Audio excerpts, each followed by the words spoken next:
अस्सलाम वालेकुम मेरे समझदार पाकिस्तानियों। मेरा नाम रेहान तारिक है और आप मेरा यूट्यूब चैनल और फेसबुक पेज देख रहे हैं। करोड़ दरूद आका दो जहां नबी मेहरबान मोहम्मद मुस्तफ़ा सल्लल्लाहु अलैहि वसल्लम पर।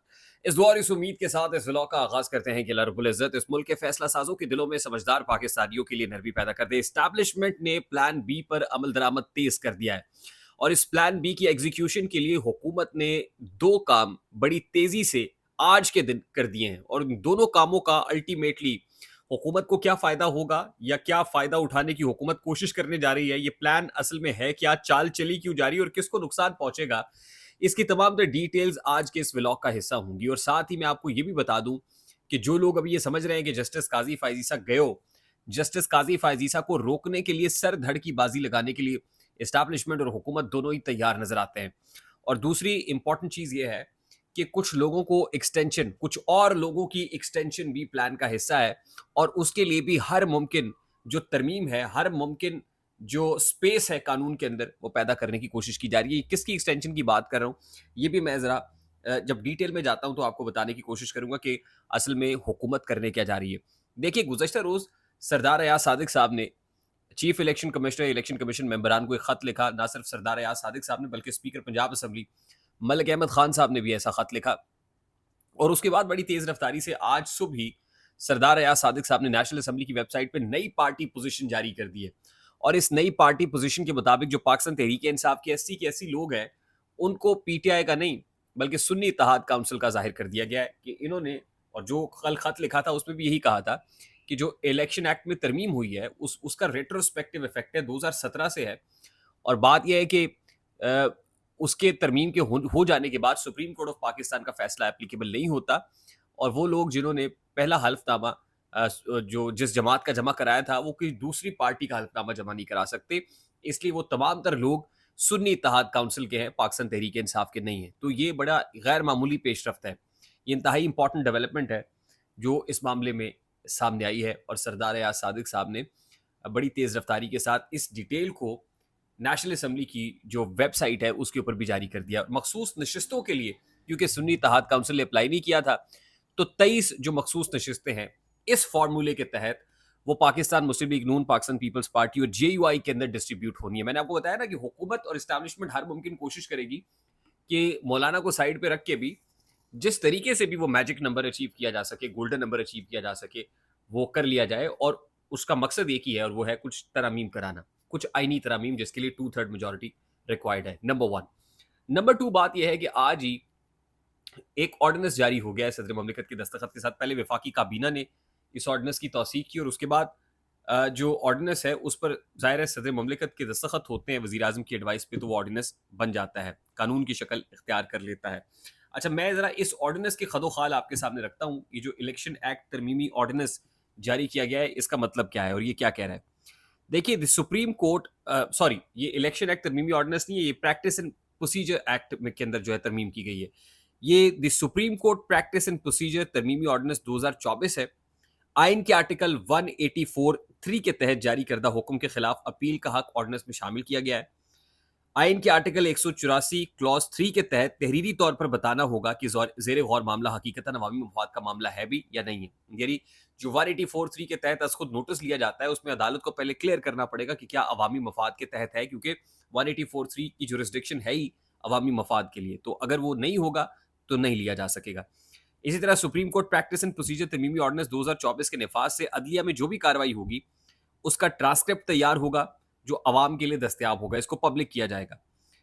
इससे अदालती अमल में मजीद शफाफियत पैदा होगी, ये कहा जा रहा है। और ये कहा गया कि प्रैक्टिस एंड प्रोसीजर एक्ट 2023 के तहत एक कमेटी तश्कील दी गई थी। कई मरतबा कोई रुकन दस्तयाब नहीं होता जिसके बायस मसाइल पैदा होते हैं।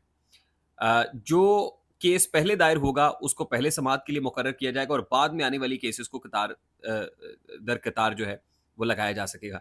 मुकदमात की मेरिट पर समाअत और उन्हें निपटाने को यकीनी बनाने के लिए कमेटी के अंदर बेहतरी लाई जा रही है।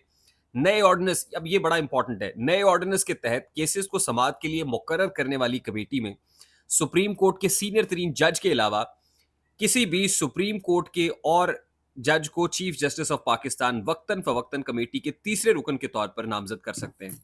अब देखिए, ये जो जजेस कमेटी बनी थी ये 3 रुकनी कमेटी थी और इस कमेटी का मकसद ये था जी कि मास्टर ऑफ द रोस्टर जो है वो सुप्रीम कोर्ट का चीफ जस्टिस ना हो, بلکہ باقی ججز کی رائے بھی شامل. باقی 2 ججز, ایک تو سینئر پیونی جج جو سینئر موسٹ جج ہوتا ہے, اور اس کے بعد کا جو جج ہے, یعنی 2 سینئر ججز کو بھی اس کمیٹی کا رکن بنایا گیا تھا. اب بات یہ ہے کہ جس وقت یہ 3 رکنی کمیٹی بنی تھی تو اس وقت جسٹس عمر بندیال صاحب چیف جسٹس تھے.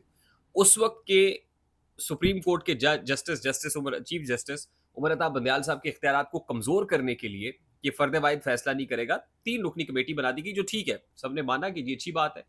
ماسٹر آف دا روسٹر ایک فرد واحد نہیں ہوگا بلکہ 3 لوگ ہوں گے.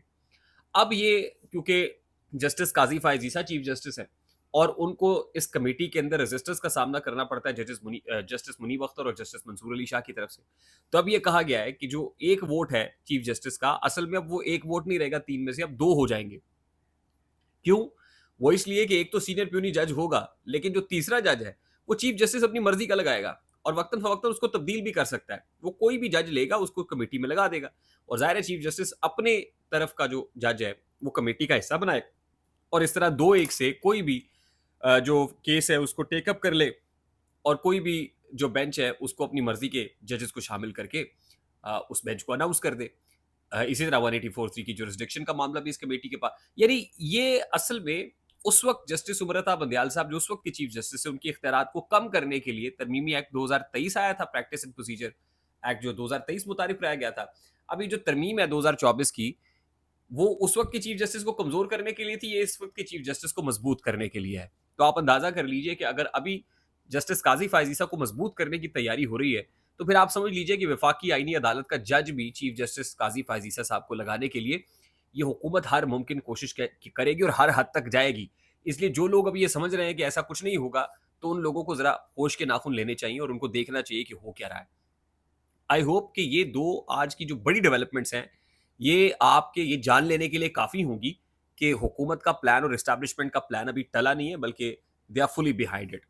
اچھا, تیسری امپورٹنٹ چیز آپ کو بتانا تھا, جنرل ندیم انجم صاحب جو DGISI ہیں اور جن سے متعلق یہ خبر بھی آئی کہ وہ بطور DGISI بھی کنٹینیو کریں گے, ان کی جو صاحبزادی ہیں ان کا نکاح ہوا, اور ذرائع کے مطابق راولپنڈی میں نکاح ہوا, جس میں شہباز شریف صاحب وزیر اعظم پاکستان نے شرکت کی. چیف منسٹر پنجاب مریم نواز صاحبہ موجود تھی, سابق وزیر اعظم اور پیپلز پارٹی کے رہنما سابق اسپیکر بھی ہیں راجہ پرویز اشرف صاحب, وہ بھی موجود تھے. اور اب بتایا جا رہا ہے کہ جو باقاعدہ شادی کی تقریب ہوگی اس میں ریٹائرڈ جو جرنیل ہیں, خاص طور پہ جنرل باجوہ سمیت اور ریٹائرڈ بہت سے لوگ شامل ہوں گے. اس میں شہباز شریف صاحب بھی ہوں گے, اس میں دیگر جو زعماء ہیں سردار ایاز صادق صاحب اور دیگر جو سیاسی لوگ ہیں ان کی بھی شمولیت متوقع ہے. اور خبر یہی ہے کہ ابھی DGISI کنٹینیو کریں گے, اور اس حوالے سے جو حساس ادارہ ہے وہ یہ کہہ رہا ہے کہ جی ہم نے اپوائنٹمنٹ اور وزیر اعظم نے یہ کرنی ہے, اس لیے آپ لوگ پریشانی نہ لیں. آئی ہوپ میری بات آپ تک پہنچی ہوگی. اگر پہنچ جائے تو ویڈیو کو لائک اور شیئر کرنا مت بھولیے گا. چینل پہ نئے تو چینل کو سبسکرائب کر لیجیے گا, بیل آئیکن ضرور دبائیے گا. مجھے ریحان طارق کو اجازت دیجیے, اپنا بہت سارا خیال رکھیے گا. السلام علیکم.